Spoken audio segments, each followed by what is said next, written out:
तैयार बैठा।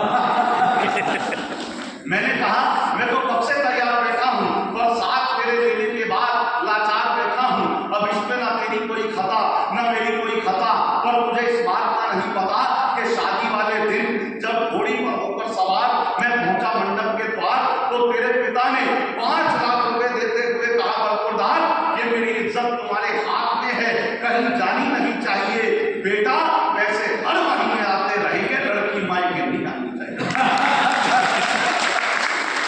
इतना सुनते ही मेरे मेरे तो पड़ गए, और ससुर जी अपनी बात से मुकर गए।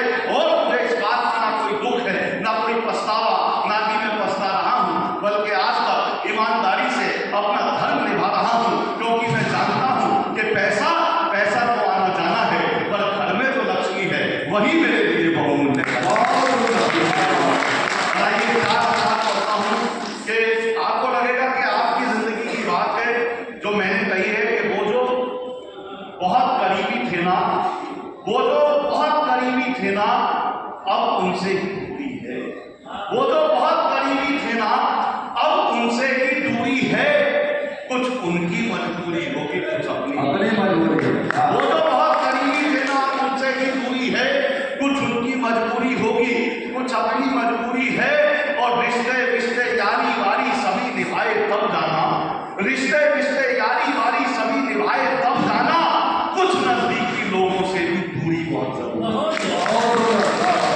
रिश्ते रिश्ते यारी वारी सभी निभाए तब जाना, कुछ नजदीकी लोगों से भी दूरी बहुत जरूरी है। और विवेकानंद जी को ध्यान रखना, उन्होंने कहा था मनुष्य के भीतर 7 समंदर जितना ज्ञान है, केवल आत्ममंथन करने की कोशिश कीजिए। तब एक शेर कहता हूं कि रिश्ते रिश्ते यारी वारी सभी निभाए तब जाना, कुछ नजदीकी लोगों से भी दूरी बहुत जरूरी है। और एक खुशबू के पीछे पीछे भटक रहा है इधर उधर, एक खुशबू के पीछे पीछे भटक रहा है इधर उधर, इंसान को खुद पता नहीं उसके भीतर दस्तूरी, इंसान को खुद पता नहीं।